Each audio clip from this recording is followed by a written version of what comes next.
Welcome, folks, to Rudy's Roundtable. Today's guest is Daniel Cianci, host of the Redefining Wisdom podcast, Toastmaster, and also one of my newest best friends. Daniel, welcome to the show. Thank you, Rudy. I love that intro. To me, it's just first time being as a guest, so let's rock it, man. I was about to say, you've been in essentially the driver's seat of your own podcast for now 70 plus episodes. What is maybe something that has surprised you about hosting a podcast that you didn't experience or didn't expect before you jumped into it? I would say the kind of conversations I get to have on the podcast. See, I've shared on my own podcast, I think I've shared with you, one of my limiting beliefs growing up was that I couldn't connect with people, that I couldn't have cool conversations. For whatever reason, it was always hard. The podcast gave me the platform to talk to very interesting people. And funny enough, I thought, well, I could not even have a conversation with a stranger, somebody that I've never met, for 5-10 minutes. Now, it's an hour long and I don't want to stop it. I could easily continue 2-3 hours but I don't want to do the entire editing, and it's just a pain in the ass. But yes, that is how interesting and fascinating people are. Wow. That and I can only imagine, because I like that you said limiting belief, because I think we all have different elements in different areas where we have limiting beliefs. I'm curious too, would you compare it almost like a muscle where at first, it's kind of atrophied, like you're still kind of building it bit by bit. And then now you say that sometimes you don't even want the podcast to end. Do you find that that experience now when speaking with people has translated outside of podcasting into like daily conversation? 100%. In fact, I tend to tell people that the podcast was probably one of the best decisions I made. Not because of the podcast per se, but because I felt this intuition back in 2023. It's like, I should follow the podcast. You should follow this path. The podcast has been in my mind for 7-8 years, but mostly as a hobby. To me, I tell people having a podcast would have been like having a Lamborghini. If it happens, awesome. But if it didn't, you wouldn't see me at my deathbed saying, I never had the podcast. But something happened and something clicked. You need to follow that. Follow my intuition. And start getting no more confidence. Obviously comes from more reps and more practice, but trusting that I could have very interesting conversation with people almost so easily, because it has sparked my curiosity that has always been there, but I was never able to give it a good use. And now, and a perfect sample, since you mentioned that we are in Toastmasters together. When I first went to your Toastmaster, because I joined my own Toastmaster at the beginning of this year, I didn't know that you guys had a happy hour afterwards. Yeah. It's called the post-meeting social, right? PMS, post-meeting social. There you go. So one of the members said on my first meeting as a guest, hey, we're going to go to Better Half and have the meeting. Me 2 years ago, me 6 months ago, me a year ago was like, no, I'm good. I don't know anybody. I'll just go home. And for 2 minutes, I was wrestling with that idea. It's like, fuck it. I'll just go for it. Yeah. I went there and I had a great time. I was able to connect with people, but that came natural because I was having similar conversation that I had on podcasts, because I knew how to ask better questions. So yeah, the podcast changed my life and the way how I show up to the world. Wow, I love that. Yeah, because that's an actual direct, event that happens, a direct cause and effect from the podcast over.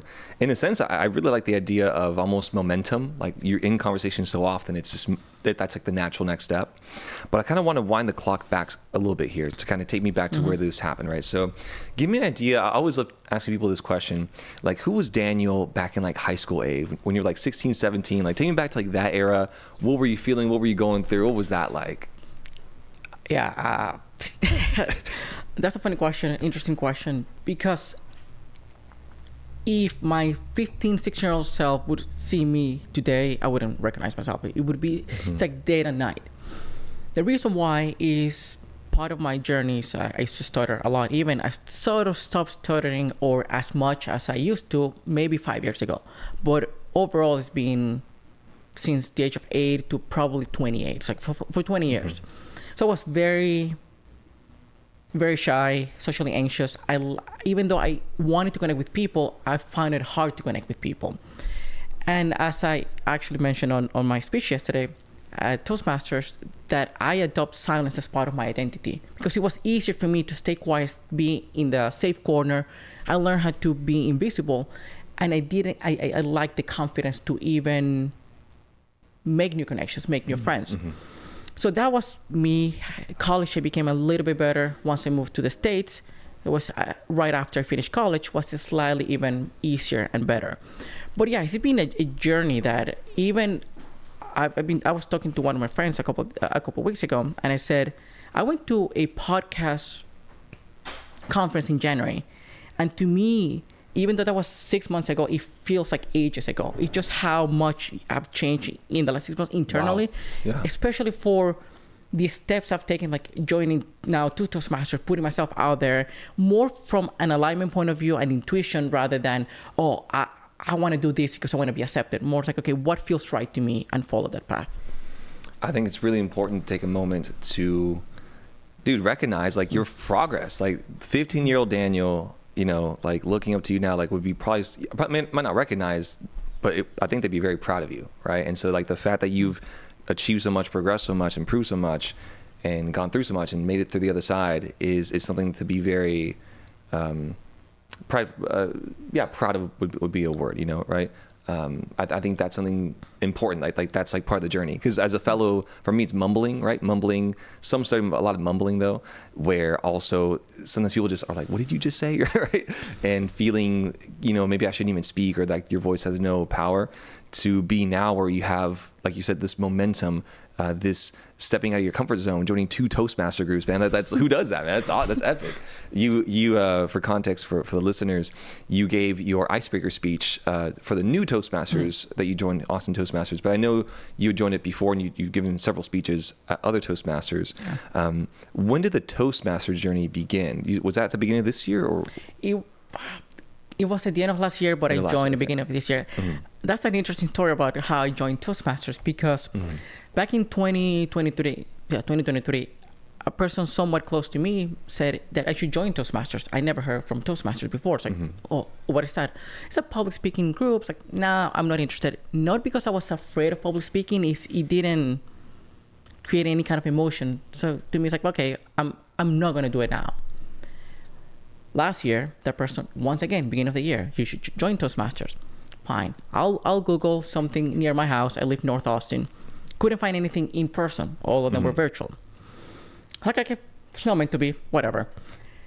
Fast forward to October last year, I'm watching a podcast on YouTube at my house, and they're talking about, I don't even remember what they were talking about, but the host briefly mentions Toastmaster as, hey, like me saying, hey, Rudy, I went to the game last week.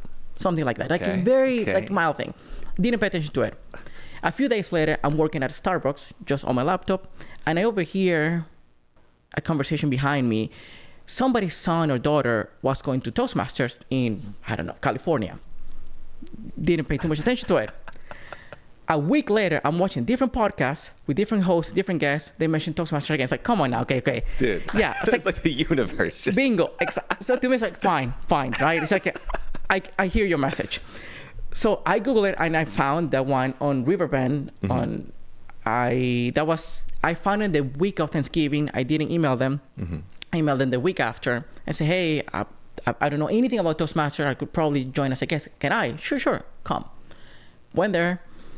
And because they are a smaller group, 15 to 18 people, whenever they do the table topics, and for those who don't know, is when you ask a question to a random person and they have to improv the answer for 2 minutes. I told them, hey, I don't know anything about Toastmasters. They give the chance if you want to speak as table topic as a guest. And they didn't want to pressure me, but I was the one who said, might as well, I'm here. So I gave a cool 2-minute speech. I won my first and only table topics ribbon. But when I sat down, I felt this excitement that it wasn't anxiety, it wasn't nervousness. It was just this excitement. It's like something is right here. It's like that following that signs of 3 times here in Toastmasters and following was cool. So I told them, hey, I might want to join. They said, well, wait until January because December we're not going to be here. Cool. January 3rd, I become a member. January 6th is the first meeting, and I give my icebreaker right from the get-go. Boom. Yeah. Wow. I realize now, looking back, that I didn't even write my icebreaker. I just went and just gave it. But that right there, from somebody who didn't even want to give any presentation, speak at all, that I was so terrified. I was terrified to even have a conversation with a stranger, asking questions in class. Yeah. It was a no-go for me. And it felt so comfortable, so empowering. And I guess because all of my speeches has been, I want to share a little bit of my story, but I want to leave it with that message. With something, I'm giving something to you. I want to teach you something that has helped me. And that, once again, it changed sort of my life. And the way that I see this is with the podcast was intuition. I found out that I had a talent that I didn't know I have when it comes to interviewing people, asking deep questions, being a very good listener. That always came easier for me because as an introvert, somebody who remains quiet, you observe a lot of people and then you just interact with them. And then Toastmasters was a surprise to me. And what I did yesterday, I would have never even considered doing it. Just to give some context, I was supposed to evaluate somebody yesterday. We evaluate people that prepare speeches. I contact the guy who I was supposed to evaluate, and he comes back to me and say, "Hey, I'm not in town. I'm not speaking." I contact the VP of Education. It's like, I don't have anybody to evaluate. I didn't know this part. Okay. Yeah. I have no one to evaluate, and that was at 11 a.m. yesterday. And she figures it out and say, "Hey, well, we have an opening spot." I was like, "Okay, I'll take it as the speaker. Cool." In my head, okay, I'll probably have 4 or 5 hours, depending how much work I have to do, to write a speech, rehearse it. What I forgot was that I had a 4-hour workshop that I thought it was tomorrow. Oh. So from 12:30 to 4:30, I had a workshop, and I found out 10 minutes before the workshop, because I had an email. By the way, it is a reminder. Your workshop is about to start in 10 minutes. And I thought about, okay, I need to email these guys. I mean, I need to message them and say, "Hey, I cannot do the speech because I might have at most an hour and a half to write it and practice it." But it's like, I don't want to be that guy who says yes and then said no. And it's funny because my first speech, I wanted to be something more prepared, more powerful, out of respect of the group, because I've learned a lot as a guest from you guys, especially from you as a both speaker and evaluator. And I didn't want to disrespect the group by not being prepared. But in my head, it's like, you can do this. I finish the workshop, I crack a Celsius, and I start writing. Lock in. Let me just rehearse it and say, "Hey, I don't know how it's going to go." But again, since my speeches are usually with a personal story and then I type with the message at the end, let's see how that goes. And the me 4 months ago, 6 months ago, a year ago, would have never done that. I was like, "Hey, let's roll it, let's do it." But it's not even about believing in yourself at that point. It's trusting that you're going to do it, because believing is more about something that you cannot prove. It's like, we believe in God, but do we have actual evidence? No. But when you trust yourself, you know it's there. You know that the skills are there. And even though I probably rehearsed it for 45 minutes and I memorized it in 45 minutes, I had somewhat belief and trust myself to do so. So yeah, I mean, the whole journey has been incredible. Somewhat feels surreal, I would say, but here we are. Dude, that's wow, man. Let's freaking go. You gotta be like hyped. Yeah, man, because okay, yes, the amount of progress, it's like you growing out of your comfort zone, like you're like leveling up, right? Actually going to that next level. I love what you said about the difference between believing in yourself and trusting yourself, because it's essentially like jumping out of the airplane and you're gonna make the parachute on the way down, something like that. But I think it's also one of the most important things is just betting on yourself, that the experience you've gone through, the skills you've developed in to such a way. And that's crazy to see that your mindset has shifted a lot, even in just this past couple of months. I wanted to ask about that, because going to how you first joined Toastmasters, of almost the universe kind of giving you whispers, throughout it, had you never really been open to that type of, maybe let's call it influence or perceptiveness? Have you been more skeptical towards that, as far as like the signs of just things around you? Where would you stand along that side? Where do you fall in that realm? Yeah, that is a very, very good question, because it's something that I've changed a lot in the last few years. I was never truly like a believer, oh, you have the signs and the universe. But is the interesting part is that all this transformation sort of began after my marriage fell apart, after I got divorced. Because at that point, you questioning what was the purpose. I mean, why being in a relationship? Why having all of this, and at the end, it didn't last. I mean, it lasted like 9 years, but it didn't last what you thought it was going to last. So I had to question myself, like, what was the purpose of the relationship? What was the purpose of the divorce? What was the purpose of the breakup? What was the purpose of the depression? And I didn't see it back then. I was so much in the pain, in the struggle. But I never blame life or God or the universe. Like, oh, I'm struggling. I hate life. I hate God. It's like, to me, it's okay. It is what it is. I just have to push through and get out of it.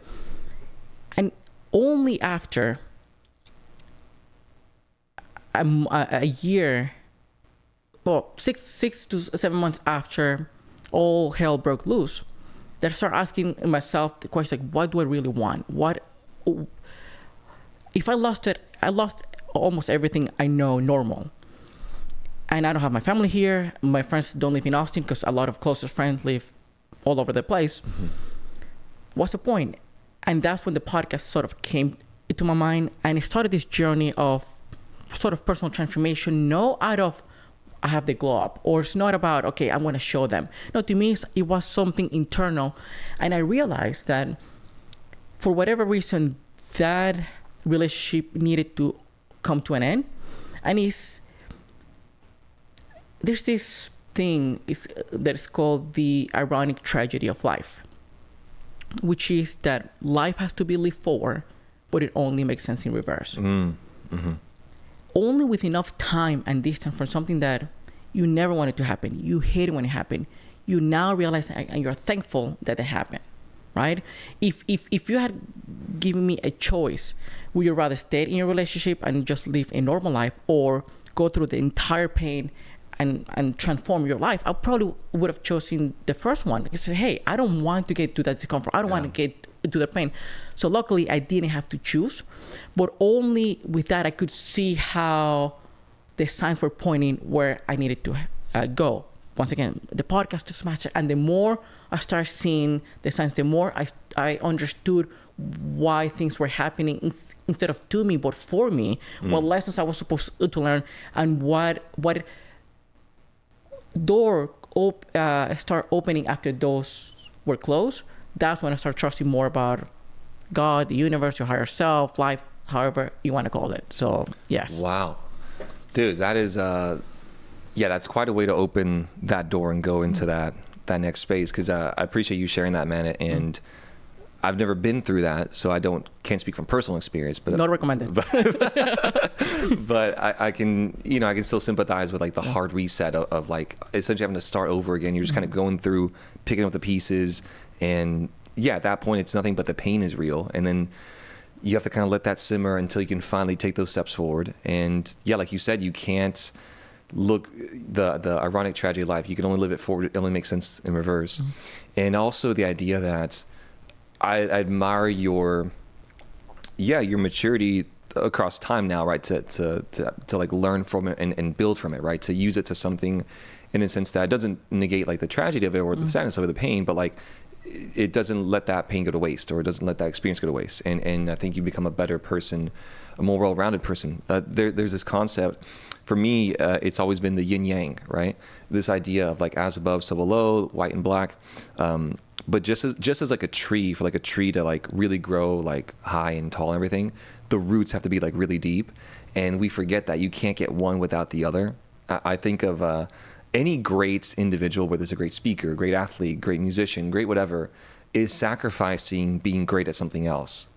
Like there's, I think for example, like Michael Jordan, right? Like maybe if you really would have gone hard, could have been like a great golfer, a great baseball player, right? But like no, like he had to like sacrifice all these other things to like go just on basketball, right? And there's millions of examples. So I just think that story that you shared is really, really inspiring. I want to kind of use that because of the message that you talk about I know your own aspirations about speaking and sharing, not just within the podcast. Where does that come from? Because I know you shared a little bit before about wanting to help others through what you've been through. What is like your goal, or like what would be like the dream as far as the speaking portion of Daniel? Once again, it all comes down to following that intuition, right? And I think that, once again, podcast was the first aligned step, because what I've been trying to be more attuned is to following my own intuition, as I said, but also find the alignment. And Toastmaster was the second step, and then start opening more doors and more opportunities, or more possibilities in my head. Mm-hmm. And the speaker, even though I never considered for years speaking, it's like, hell no, right? Not at all. Now I feel very inspired to do so, because I feel that I can help a lot of people based on what I've learned in my own journey. I'm almost want to be the person for them that I didn't have in my life. Because I had to go through all this pain, all this rewiring of the brain, of their identity, of limiting belief, almost by myself, by just trial and error and figuring it out on my own. And what I realized is that we have way more power that we think and we give ourselves credit for.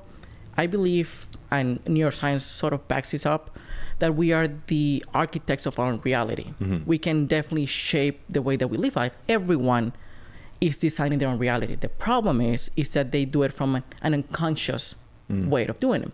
So there's this famous, I think, psychologist called Carl Jung. He said, "Oh yeah."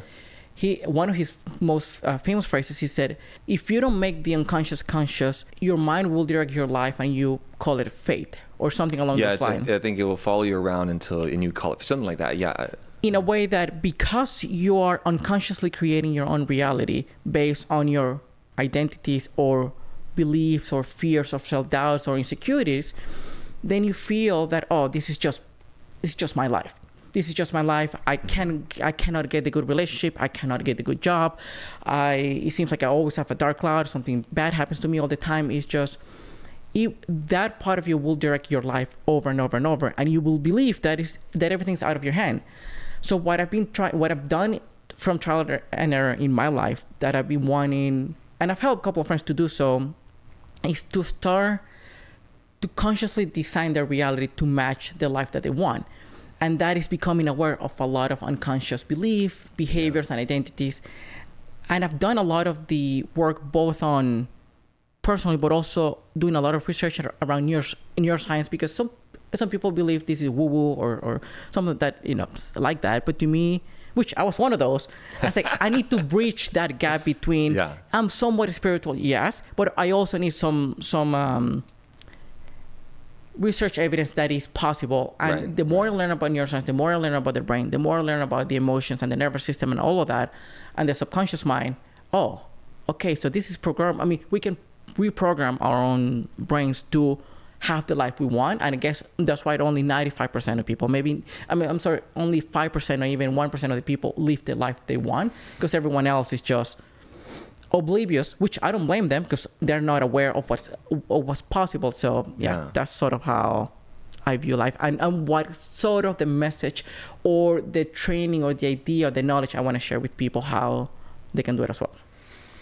Wow, so well said, man. Yeah, because I like the fact that it's like the next level of first like experiencing it, going through, overcoming it for yourself, but then taking that and then sharing it with others is that next step. There's this concept of those who, like, to truly learn something fully, you have to teach it, or the only way you can okay, let me see if I can come up with this quote. It was, those who want to know, learn, those who know, teach. Something like that. It's what I'm going to put in the little quote here. Well, but it makes a ton of sense, because you might, and even sometimes I feel it when I sort of know the concept in my head, it makes sense, but when I'm about to explain it or to teach it, say, hey, I'm missing the language. If I'm missing the language, it's because I don't fully understand it. It's almost the funny thing is what was that?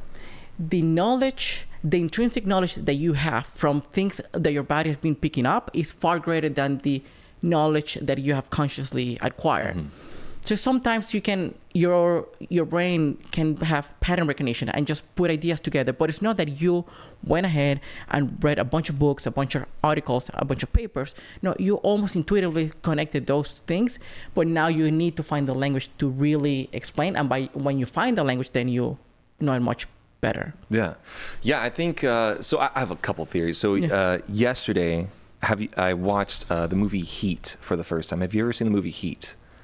You have to okay, is that H-I-T or H-E? Sorry, Heat, like H-E-A-T. I think like Hot Heat. It's the movie where Robert De Niro and Al Pacino play like a investigator and like a criminal. And there's a very famous, it's known because it's like a very famous like crime movie, but there's a scene like in like a coffee shop where like both the characters like meet. And there's a whole it served as a foundation for the movie The Dark Knight, like Batman and Joker. But there's this very brief scene I caught yesterday where the criminal, Al Pacino's character, has a girlfriend, and they're about to like get home scot-free, but he stops like at a hotel to like, take out like one last job, so to speak. But the girl's like happy, she's like sitting down, right? And he's like, wait in the car, like I'll be right back.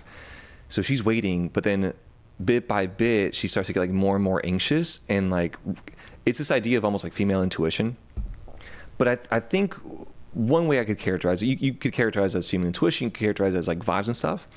I think to kind of build off what you're saying as far as there's the intellectual knowledge and then there's like the language, like the body or just surroundings. It's almost like the 1,000 small details that we unconsciously pick up affects a lot of like the vibe. You can immediately tell if someone is having a really great day, if they're smiling, maybe they worked out in the morning, right? Like they're just naturally more loose and relaxed. They're giving off like, hundreds of small cues that on their own don't mean anything, but all together add up to a good vibe, right? And so I wondered if that might be something that you maybe agree or disagree with, or what your thoughts on like the vibe thing might be, because that does obviously correlate with spirituality or somewhere there. Well, yes. And I think that once again, and that's why I like to sort of bring neuroscience into the question, because that has helped me understand those topics more. So we're just made of energies, right? It's like 99.9% just pure energy. So that is, call it vibration, call it vibe, call it however you want to. That is real. You can sense when somebody walks into the room and everyone just is drawn by them. Is something about the body. But what you're saying is that the cues that we're picking up, according to neuroscience, our brains or our senses, touch, smell, taste, gather roughly 11 million bits of information per second. Ooh, wow. However, our prefrontal cortex can only process 30 to 50. So 99.9% of the information we're getting is being filtered out. That's why part of it, I said, we are the architects of our own reality, because if I had asked you, hey, Rudy, the same example I give to everyone, how many red cars do you see coming over here yesterday from Toastmasters? I have no idea. If you drive here somewhere else, you're going to start seeing those, because for your brain, now red car is important. So it's going to find that evidence, and it's going to filter out all the blue cars, all the gray cars. It doesn't matter. The same thing when you're about to buy a new car. Let's say I want to buy a Ford, Mazda, wherever. Now you're seeing everywhere. It's like, wait, everyone has that car. It's because for your brain, it's not important. So those senses, that gut feeling, is that your subconscious mind is way, way smarter, has way more knowledge than your prefrontal cortex. And that's how, when people say trust your gut, because that is how your body is signaling you something's right or something's wrong.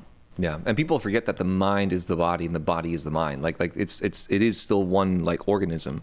And as a magician, that's like all we do, or a big portion of what we do is play with that. I believe it's called the reticular activation system, RAS, and that is the actual neuroscience word, I believe, to the filtering process of what's going on. And that example that you laid out is, I'll do it all the time when I'm giving a presentation.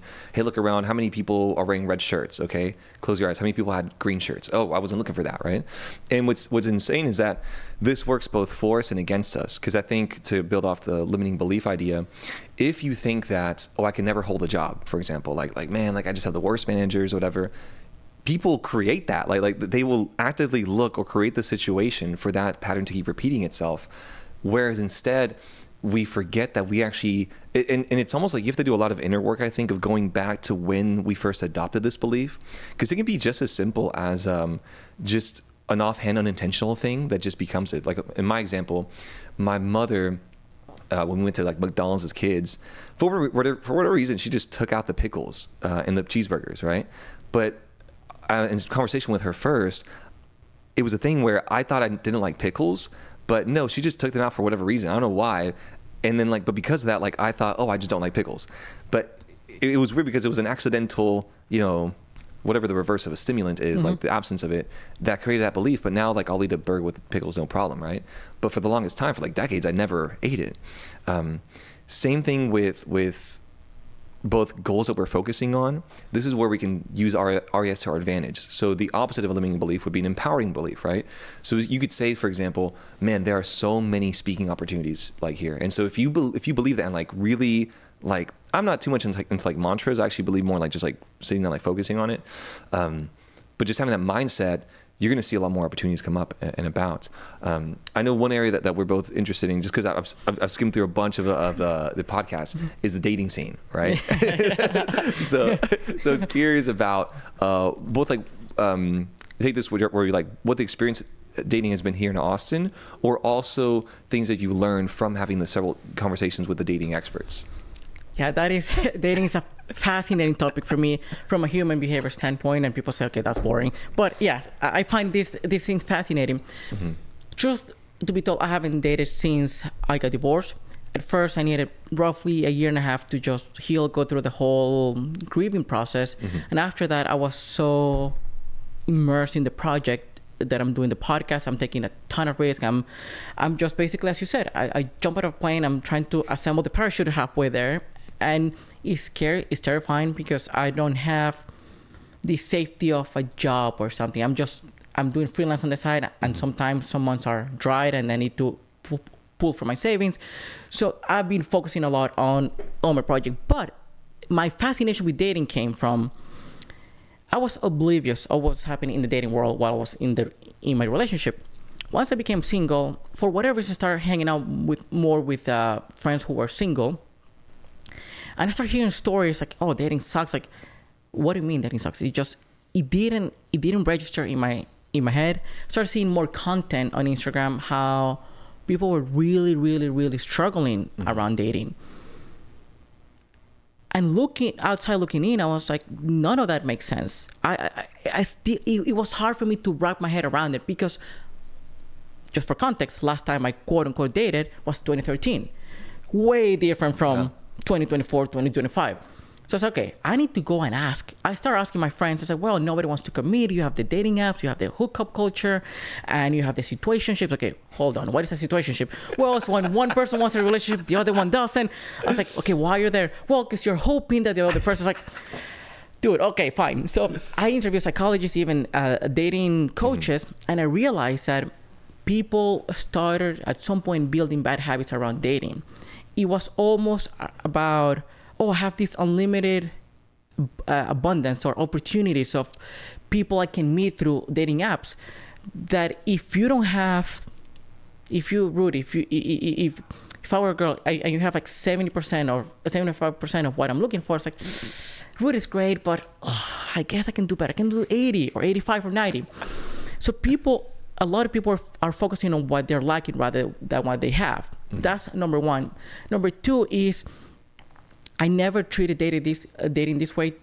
One concept that blew my mind was, oh, we're dating multiple people at the same time. It's like, what do you mean by that? Yeah, I mean, I probably have 4 or 5 dates lined up. It's like, back in my day, and I know that all, I would date one person. I would say, hey, I like this girl. I'll just try to go out a week or 2 or 3 or whatever. If it works out, great. If I see a potential, we get into a relationship. If not, just restart and do it again.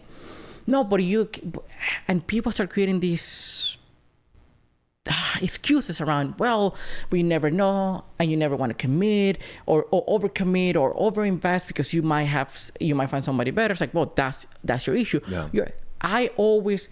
The people I've dated, the people I've been in relationship with, the people I've asked out, has always been intuitive in alignment with my energy, with my vibe. There's something about that person that's like, okay, I'm going to explore that, which is not what most people do. Most people, I could see a cute girl, and before I even ask her out, I would just have to figure her out a bit and see. And if I see enough, it's very, once again, intuitive, maybe a lot of energy. I don't know how to explain it. I say, okay, that might have a potential. I'm going to explore that.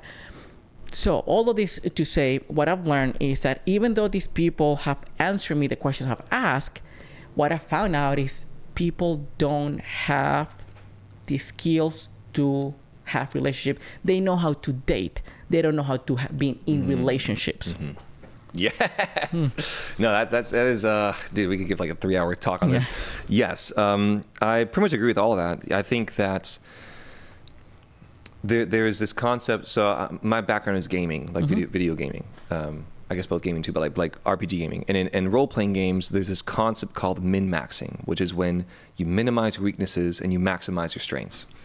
And I think that in the dating culture right now, that is like happening both for guys and girls, but in different ways, which relates to the idea that a lot of people are getting really good at dating, not getting really good at actually having long-term relationships. There is, I think, man, there's so much. I think for women, a lot of it is fear-based, and very rightly so, right? They do want a guy that's like safe to be with, but also a guy that's also a little of interest, right? And just like you were saying, you could be like, 70% of the way there, but because of very much, I'd say, an illusion of like Hinge, Tinder, Instagram, of these like crazy, extravagant lives and stuff, it creates this misperception I like, not only can I attain this or have a relationship with this person, but like I deserve this. And so I think there's a lot of ego there as well. And I do think it's unfortunately a lie. Like I think a lot of the high player guys will fly out a girl, no problem, but like they're not gonna like wife her up, or they're not gonna, that's on that side. And I think I'll talk on both sides. So, and then on the women's side too, I've noticed this too in Austin, but also just online, because I do a lot of oppositional research, so to speak. like I dive into the female spaces just to also like understand what's going on. I'm fascinated by women, so for me it's like what's like the understanding what's going on there.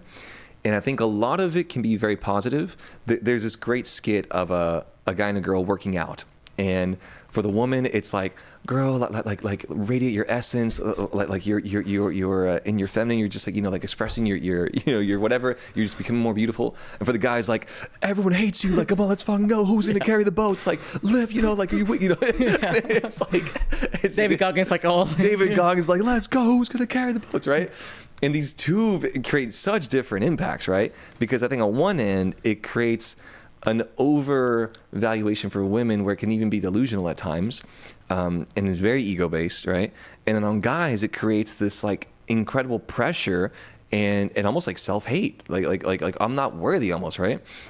So on the men's side, then you also have the whole manosphere / like red pill community, which I think it does have some valid points, which I think are like real and do matter, like men's rights, like the fact that like in a paternity cases, almost 80% of the cases are they started filed by women and they end up custody of the kids, and like so it's like there's something. I mean, I think there are valid points, but I think the extreme, same like with the female delusion. I think on the extremes thing, it almost becomes of like sometimes even hating women or also trying to control women, and I just don't think that's a very productive space to be in, right? And I think it's very much a thing right now where we are talking past each other. Like we're not using the same language anymore. We're not finding common ground. And I think more than ever, though, I think it's important for like both men and women to just, even like if it's not romantic, just to talk to each other, because there's very little of that happening right now. Just us two guys just explaining just everything that's wrong with dating. Well, I love what you brought now, because that made me think, or something that I've noticed as well. Whatever you see on social media is women against men. Both genders are just scared, and they come from a place that acknowledging your pain will diminish mine.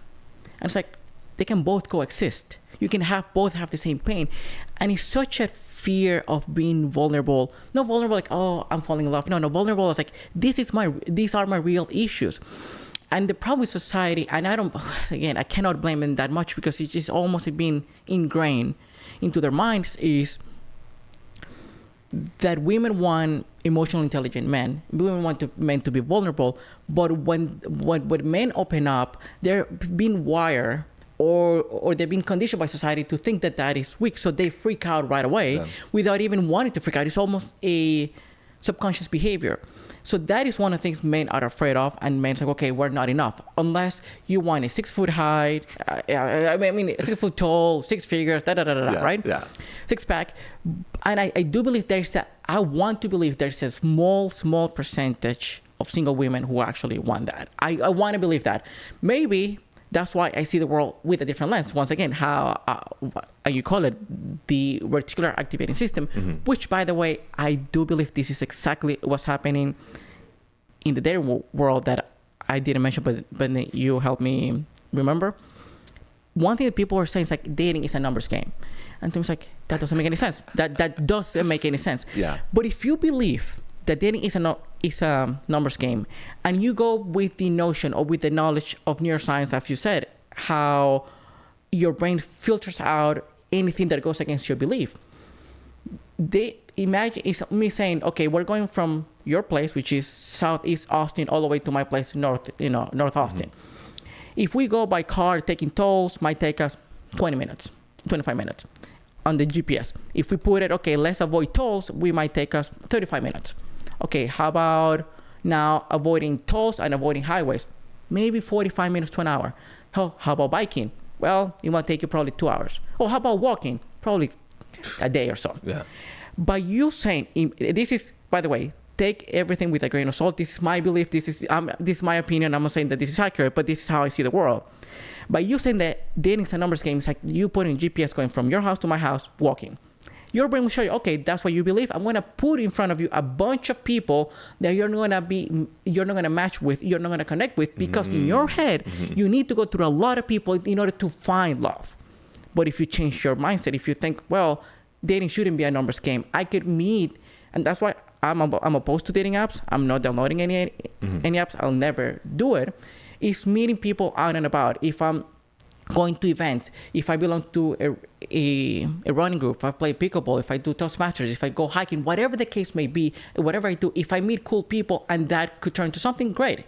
But that is my mindset, and I'm not coming from a place of scarcity. I'm not coming from a place that, crap, I need it, I want it. Sure, I miss companionship. I miss to be in a relationship. Is awesome. But I also understand that and whenever it comes. So I think that's a important point that I remember. Dude, that's a great metaphor. The GPS thing. Well, you gave two really good ones. The GPS one, and then also the idea that for men and women, it is structured right now that for men to win, women must lose, or for women to win, men must lose. Because that's very much also like politically, like how people see, especially the U.S. right now, like it's become like politicized, and that's not really the case. Like that is very much, like you said, like an illusion. Like we can both win, we can both make this better for both of us, for all of us. And I do think that that's interesting too, because seeing dating like a numbers game strictly is almost like, oh, I know I need to suffer all this pain to then be worthy of a date, or like, being lovable. And I think a big portion is, the fear not being loved, fear of like not being worthy, not being enough. Like, I mean, these are all the common fears. We're just coping with it in different ways. I think, so for me, I ran the apps for several years, like in like maybe like several years before Austin, and that had an interesting share of experiences too, because there's a whole, it's almost like a whole nother language and a whole nother approach that whole thing entails, like the dating culture. Like it's very much a culture. And I think I had a pretty deep dive in it too on Rainy Street, because like I was out there for like 3 years, right? So I got to see a little bit more like the darker side of humanity, so to speak, both for men and women out there. Because once like people like drinking and stuff, like, man, I saw so many people cheat on other people. I saw like married men and women like do affairs and stuff. I'm like, dude, this is pretty wild. So it was a very intense, on the ground, like in person thing, like not through a video, like no, like actually being in person. Reality check. Just like, no, this actually can happen. And both like, I saw like one night stands. I saw just a ton of girls crying after a breakup, guys like getting into fights. So like everything kind of came out there. And I think that as like kind of zooming out, like we're still trying to wrestle with the humanity of ourselves, right? Like I don't think, and it's not like I don't even think wrong would be the incorrect word to use here, but it's like yes, like this is also part humanity. Like just as the inspirational, motivational, incredible acts of heroism, incredible acts of sacrifice, like you get that, but just like that tree analogy, you also get this kind of darker, the pain, the pain of it. Like you can't have one without the other. But I think, especially just going back to that quote, like changing the shifting from like dating to like an actual relationship, if that's what people want, I think is very important to do. Any closing thoughts on dating before we move on to another topic? Dating, well, once again, to me, I have a very unpopular opinion once again about dating, how I approach dating, and some people have mentioned, I've made some comments about it. One thing I realized, I just need to be true to myself, and when it comes to this is just trying to find and get curious about the other person. It's just I think people put a lot of pressure on themselves, especially when it comes to first date. Like if I don't create a vibe, if I don't create a spark, then I'm not going to have a second date. It's just I heal. I'll die on is just that friends before lovers make the best relationships, because you already create that safety around a person that then evolve into a relationship. But if you go from zero to not knowing this person because you're on dating apps and you're swiping right, you're going to the first date and you're trying to create a connection and a spark right from the get-go, that's insane. That's crazy to think about how you're even capable of doing that when you don't know anything about the other person. So that's just me and my personal opinion, I guess. Hey, I believe if you believe it, you will find it, and you'll find it that way. Yeah. To close out one final topic, I do want to, this has been a great conversation, bro. I want to talk about something also fun here. Because I know, of course, about your interest in keynote speaking, podcasts, right? Like that. Tell me some things that are like, or this could be a hobby, or it's like something fun, a passion outside of what maybe we've discussed that I do not know, or like a cool thing you've experienced. Maybe you traveled somewhere one time that was really great. Maybe you had like an awesome, incredible day, or like a fun passion. What is something else about Daniel that is just fun? Well, I love traveling. That's just something that just getting to know new cultures, new people. If I had unlimited money, I would just travel everywhere. I mean, just to me, I put that on a pause. But yeah, I love traveling. And even here, it's funny because I'm originally from Venezuela, and I rarely hang out with Venezuelan people, only because I like to surround myself with people from all over the world. I have this insatiable curiosity for people, cultures, and understand more. So that's probably a cool thing that, even though it ties up to a lot of things we talked about, is part of what lights me up. But I also, as you know, and we have shared, I love running, I love playing pickleball, hiking, everything that it just gets my body moving. And reading, I just see I'm the kind of person who has like 3 or 4 hobbies: reading, running, pickleball, hiking, maybe some that thing. Traveling for sure. But that's what I enjoyed doing. And one thing I'll say for a lot of people that might have something similar and feel bad about themselves because society tells them that they need to do something more fun, that they need to go out and drink, and they need to do and join a league, whatever. If that is what works for you, if that's what lights you up, if that's what, just own it. And I say that as a reminder to myself, because it was something that was hard for me to accept, because I would see everyone else having fun, but I couldn't have the same fun as them because I didn't enjoy those kind of activities.